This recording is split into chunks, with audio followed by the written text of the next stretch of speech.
Hahaha, apa kabar sahabat YT artikel 2? Kali ini saya akan membacakan lanjutan alur cerita kisah Aditya yang berpura-pura miskin. Tapi, sebelum mendengarkan kisah ceritanya, silahkan cari posisi yang nyaman dan jauhi keramaian. Dan jangan lupa pasang headsetnya. Dan inilah alur cerita kisah Aditya anak bos besar yang berpura-pura miskin. Episode 66. Kisah Aditya anak bos besar yang berpura-pura miskin. Kata-kata tak tergoyahkan Farah membuat seluruh tubuh Aditya bergetar. Dia benar-benar tidak menyangka bahwa Farah benar-benar bersedia meninggalkan rumah bersamanya. Farah, kamu bisa memikirkannya. Lingkungan dari dua rumah yang rusak itu sangat buruk. Dingin di musim dingin dan panas di musim panas. Dan rumah itu penuh dengan air saat hujan. Aditya memandang Farah dengan serius dan berkata, Farah mendengarkan dan tersenyum ringan. Panas atau dingin, dan tidak hujan. Apa yang harus ditakuti? Bagaimana jika hujan di masa depan? Bagaimana jika dingin di musim dingin dan panas di musim panas? Aditya dengan lembut memegang tangannya yang lembut dan bertanya dengan senyum. Farah merasa sedikit panas. Lagi pula, selama lebih dari 3 tahun, berapa kali dia berpegangan tangan dengan Aditya dapat dihitung dengan jarinya. Pada saat ini, dia bisa merasakan kasih sayang Aditya padanya. Hanya saja dia tidak terbiasa begitu dekat dengan Aditya. Aku tidak takut. Apa yang kamu takutkan? Jika benar-benar dingin di musim dingin, kita bisa keluar dan menyewa rumah. Tidak apa-apa, kata Farah. Hati Aditya benar-benar lega. Dia mengangguk. Kalau begitu ayo pergi. Ya, Farah mengangguk ringan. Turun dari jembatan layang dengan Aditya. Dan masuk ke mobil. Biasanya kamu mengantarku dan menjemputku. Aku akan menjadi sopir untukmu malam ini. Farah tersenyum lembut dan menyalakan mobil. Oke. Aku mau lihat bagaimana keterampilan mengemudi istriku. Aditya tersenyum sedikit. Di mana dua rumah yang ditinggalkan ibumu untukmu? Farah bertanya kepada Aditya. Silakan jalan dulu. Saya akan memandu jalannya, kata Aditya. Farah mengendarai mobil dengan mantap. Tetapi semakin dia melaju ke depan, semakin terkejut dia. Karena rute yang diberikan Aditya padanya adalah pergi ke pantai. Farah tahu bahwa ketika orang tidak bisa memikirkannya, mereka selalu suka pergi ke pantai, jalan layang, atau atap rumah. Jadi dia benar-benar tidak ingin menemani Aditya ke tempat-tempat seperti itu. Karena takut Aditya akan diusir dari rumah oleh ibunya. Dia benar-benar tidak bisa memikirkannya. Aditya, dia ibuku. Masalah malam ini, aku akan meminta maaf padamu. Demi aku, jangan dendam padanya. Oke. Farah menghela nafas dan membujuk Aditya saat mengemudi. Aditya tersenyum. Aku tidak peduli. Hanya saja ibumu mengusirku. Jadi aku hanya bisa keluar. Terima kasih. Suara Farah sedikit tersendat. Dia juga tahu bahwa ibunya sangat kejam terhadap Aditya sehingga bahkan seorang pria pun tidak tahan. Aditya telah bersabar selama lebih dari 3 tahun. Dan itu sepenuhnya karena dia mencintainya sehingga dia bersedia melakukannya. Jangan terlalu memikirkan itu Farah. Sebenarnya, selama kamu di sisiku, tidak masalah jika aku tidak bahagia. Aditya memegang tangan Farah dan berkata dengan lembut. Farah hanya mengangguk ringan dan tidak mengatakan apa-apa. Dalam di bawah bimbingan Aditya, Farah melaju ke area villa yang paling dekat dengan laut. Beberapa villa dengan pemandangan laut berdiri di sini. Salah satunya adalah villa mewah dengan luas total puluhan ribu meter persegi, yang sangat menarik perhatian. Ini tidak bisa lagi disebut villa. Ini hanyalah taman kerajaan yang mewah dan tak tertandingi. Tubuh utama bangunan 3 lantai bergaya kerajaan Eropa. Villa ini memiliki luas konstruksi lebih dari 1000 meter persegi. Di sekitar villa terdapat kolam renang, lapangan, taman pribadi, taman petik, gym outdoor. Yang terpenting adalah lokasinya.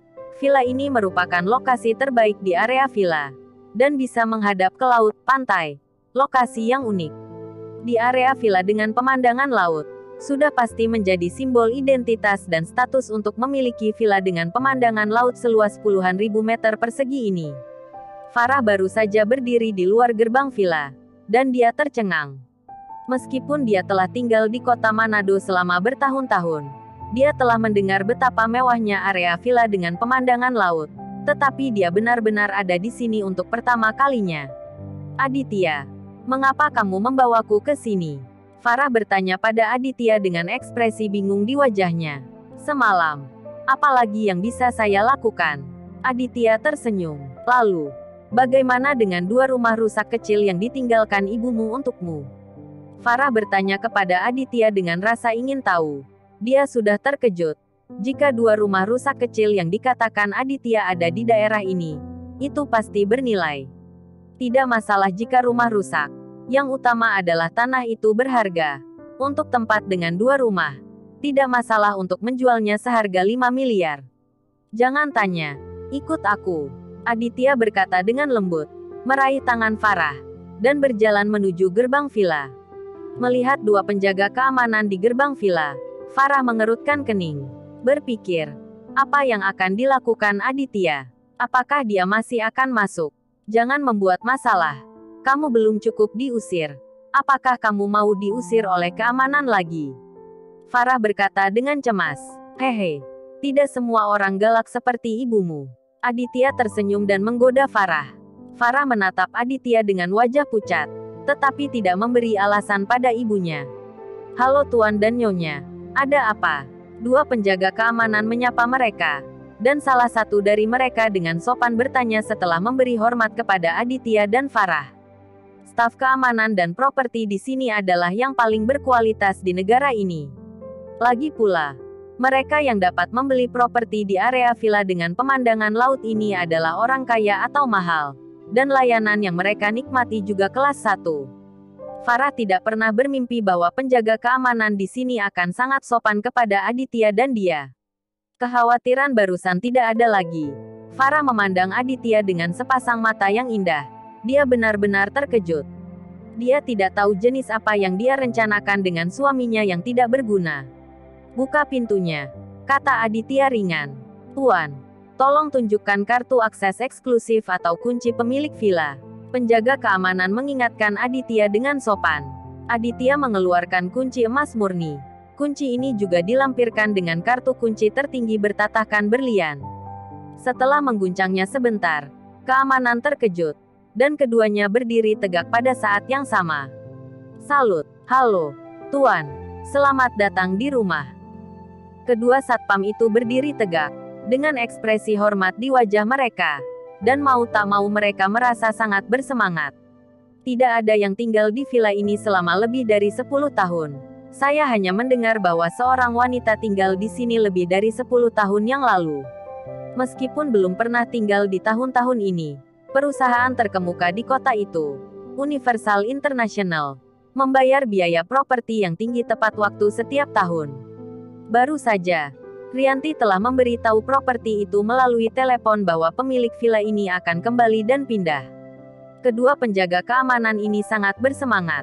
Mereka telah bersantai di sini dan menghasilkan lebih dari 10 juta sebulan. Malam ini, mereka akhirnya bisa tahu siapa yang gaji mereka. Hanya dengan melihat mobil domestik yang dikendarai oleh Aditya dan Farah, 2 mata keamanan akan rontok, dan pemiliknya terlalu rendah hati. Tinggal di villa dengan harga miliaran dan benar-benar mengendarai mobil rongsok. Tapi mereka tidak berani bertanya. Hanya terus memberi hormat.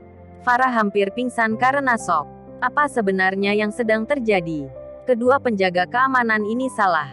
Aditya, apa yang terjadi di sini? Farah menatap Aditya dengan ekspresi yang tidak dapat percaya di wajahnya. Aditya menyentuh wajah istrinya yang cantik, tersenyum dan berkata, "Ayo masuk." Oke. Farah sedikit tergagap.